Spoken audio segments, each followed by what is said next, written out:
It's like the earth split open. Some plans and changes back home that I need to arrange, that I might need to shorten my trip and go back. Yeah, pretty sure that's not supposed to be there. Steepest descent on a numbered highway. Plans change. I'll need some time in the cabin to figure things out. Just after the expo, if I leave it at his stop in Edmonton, I fly from Edmonton back, which also means I can come back probably Monday or Tuesday. Almost one can only dream of. How's you? It says. They're so huge! I got a sunset. Now all I need is you.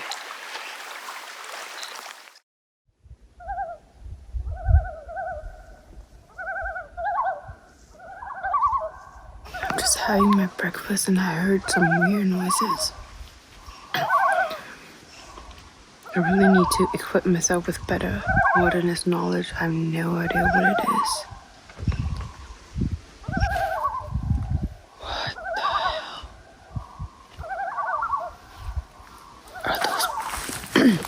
Are those birds? They sound so possessed.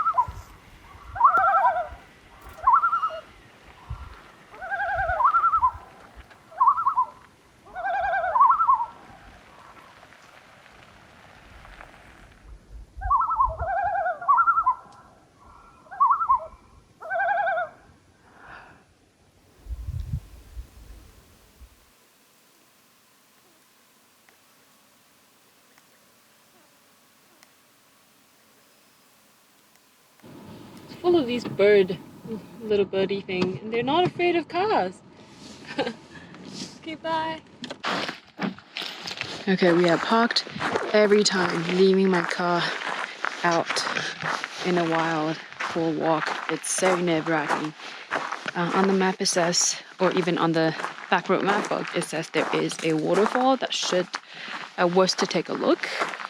A very short walk, so we'll see what we can find. So far I can't hear anything at all.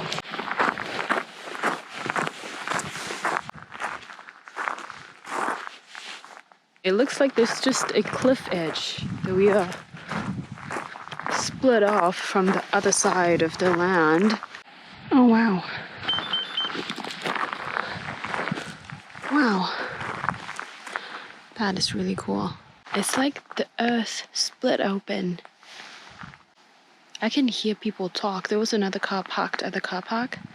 That's probably them. Can't see anyone though. Oh, I can see them now. They're on the other side of the cliff.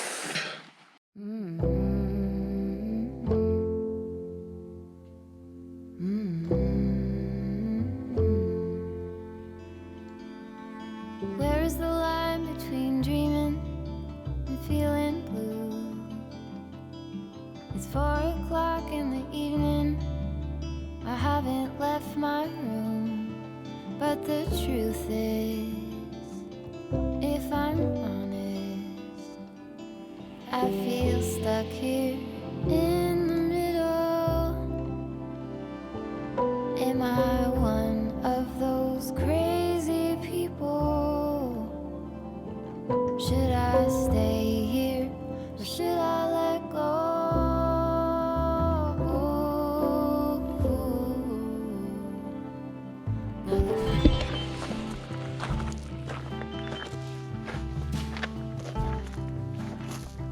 We heard some beeping sound here and there. Finally we're out in a wide open area without too much trees. I was trying to get some satellite reception some messages with mom.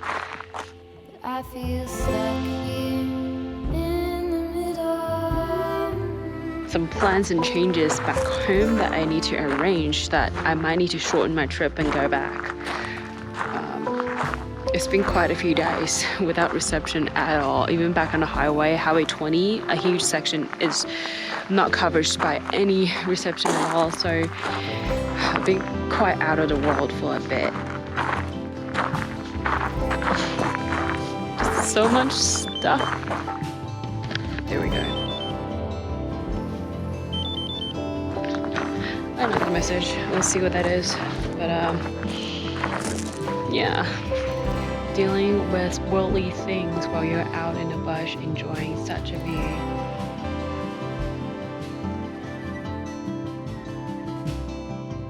Sometimes I feel like being out here, am I escaping too much responsibility? And going back, the idea of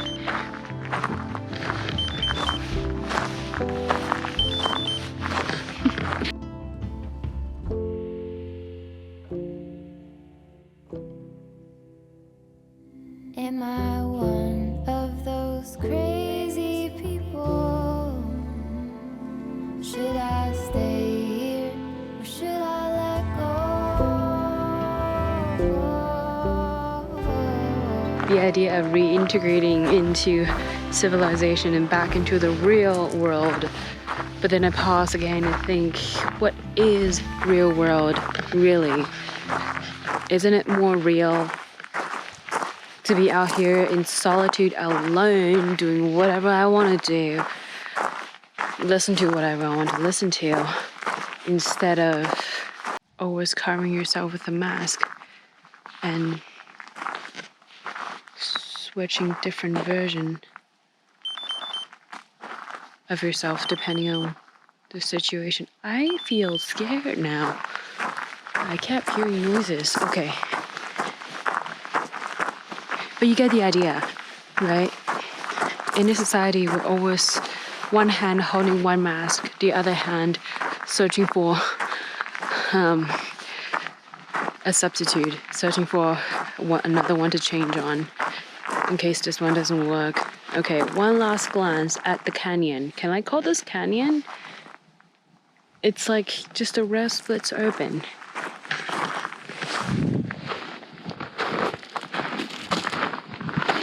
All right. Since my Zolo kept beeping, some things I need to deal with. I think we'll quickly wrap up our time out of coverage and head towards the end of Highway 20. Highway 20 is the last route that lead to central BC coast into the Big Bear rainforest in Bella Coola. We will drive towards that direction, and they should have some reception in the town there, and I will be staying at a private campsite that has, hopefully they'll have Wi-Fi so I can actually do some work. Reconnect. Just aired up, back to highway. Look at this. Family of cyclist traveler. 2K to Provincial Park. And here we are. Tweedsmere Provincial Park. I'm pretty sure I botched the pronunciation, but look at the dead trees. Pretty sure it's pine beetle. Miles and miles of them. And this section of the highway is unpaved but wide open.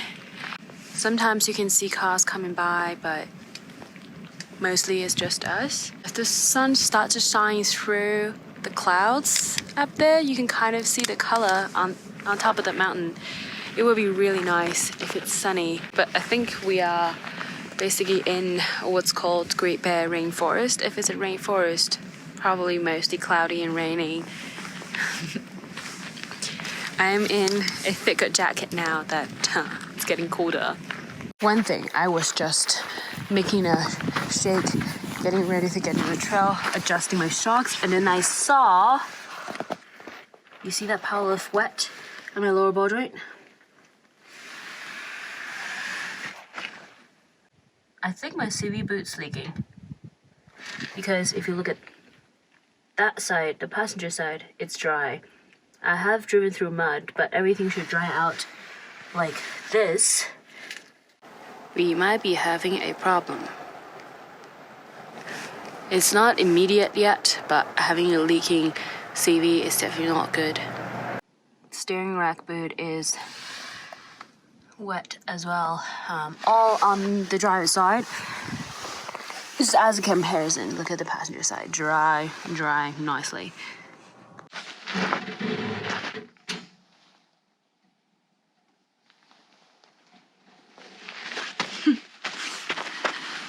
Yeah, pretty sure that's not supposed to be there. Okay, this is a section of 10-degree downhill winding mountain road. I can see from the map it's just like, ugh. Apparently this is the steepest descent in Canada on a numbered highway, not including all your funky four-drive trails, but as an highway, this is the steepest descent. And the thing is, there is no barrier. If you're out, and you can tumble through miles down. Exciting! Look at that sharp turn. Oh boy. Okay, there's an oncoming traffic later down, I see. Yeah, we are on a highway. This is what remote highway looks like. We're on the cliffside, on paved roads.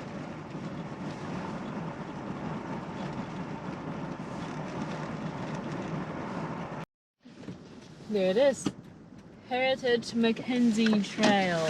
This section of the trail within the provincial park is a hiking trail, but after this it still spans way further down to Quesnel.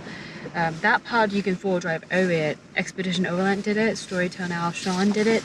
It's I asked my friend in Quesnel, he said if we have more vehicles, more chainsaws, it could be doable.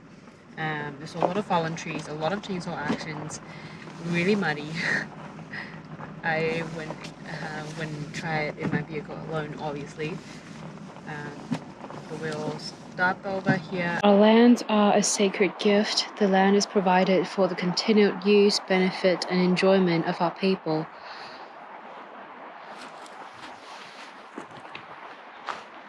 So here's a totem pole. Chief something I can't really pronounce. The trail seems to go down that way.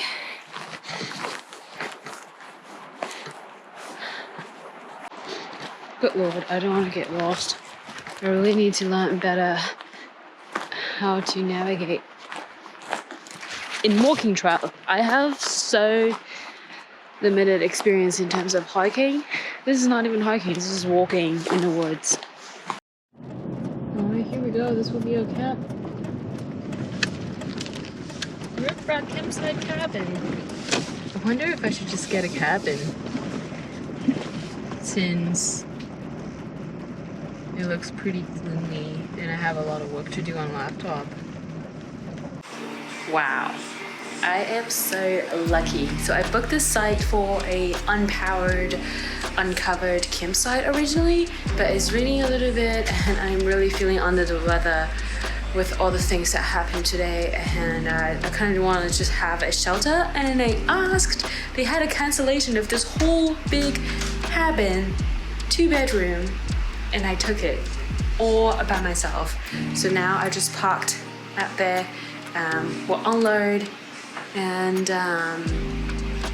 enjoy our time, do something. Maybe I'll show you guys a little bit around. I'm allowed to pamper myself once in a while, right? You don't always get the luxury while traveling and living in a car. Definitely save a significant amount of money sleeping in a car every night and cooking every meal instead of dining out. One downside of getting a room is since most of my gear are scattered around every usable corner of the cruiser. It takes a few more rounds to settle inside. No 20-inch rolling luggage here. Parked the car back to designated parking spot. I spent the rest of the night reconnecting, using the Wi-Fi to FaceTime friends and family, trying to figure out what's the situation with mom and my best course of action regarding the leaking CB. Because I was thinking I have one option is, you know, for Auto is going to be at the expo. They're like a Landcruiser whatever shop. What's their shop called again? 4-wheel Auto. Like the closest I can get it fixed is probably just after the expo if I leave it at his shop in Edmonton and fly from Edmonton back, which also means I can come back probably Monday or Tuesday because okay, so mom's leaving on the 10th. Made a few calls trying to figure out my situation now with the newfound CB leak. Apparently it doesn't really matter. Not that it doesn't matter, it's just not instant deal breaker for a trip. Apparently you can drive on a leaking CB for a long time until it really breaks. For a full time, you can take out the front drive shaft and put this under diff lock on it if it really fails, which I don't want to put to that stage, obviously.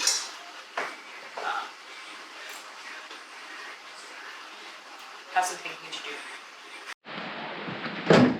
Okay, house tour after I've unloaded, parked the car out there, and here is our front porch. Come in. This feels so rustic and so nice. It's like completing my country dream, literally. So coming in, you have all the rustic thing that you could ever imagine in a farmhouse, and can you hear? They've already put on country songs for me. Oh my god, it's like they know me so well. I know a lot of people hate the country songs, but nah, not this one. And this is your master bedroom. I mean, my master bedroom. It's going to be all mine in this spot. Let's turn the light on. There we go. And if you're staying longer, definitely make this at home. You got your clothes hanger and full-on kitchen. I probably will still use my air fryer just to make the fish because I'm used to that now. And this is the guest room. If you have 2 kids or 2 friends that don't want to sleep together, their clothes hanger. And the mirror to make sure they look nice. And most importantly, I can finally have a proper shower after so many days. I can't wait for that. But actually I am hungry, so we might make some food first. But I mean, even just look at this washroom. Like, I feel like such a cozy spot to take a poop. Yeah, like, in this mirror, it's got like those built-in rust spot sparkles to make it look older, rusted. I need one of this mirror. But I don't even have a place to hang it. But it looks nice. Do you agree? Yeah? Just to make it a little more modern, they put in a Dyson heater for me in case it's too cold. They're saying I can also use the furnace too. There's some firewood in there as well if I get too cold, but I don't think that's gonna be a problem. We survived the cold. We have a boat blanket too. And look at this. The cute little details. They really put a lot of effort into it. And then the lock is a sort of barn style homemade lock. And for me to lock it inside, also, you just lock it like that. More clothes hanger. Seriously, if I had more days, I mean, I am staying 2 nights. Originally when I booked it, I booked a unpowered campsite for one night, but now looking at it, I decided to stay here for 2 nights. I will just drive around in the morning to Bella Coola to check out that town, and also don't have to pack up my camp, don't have to pack up my stuff because there's so many. This is going to be my home for the next 2 days. Okay, I'll put it down. I'm about to cry.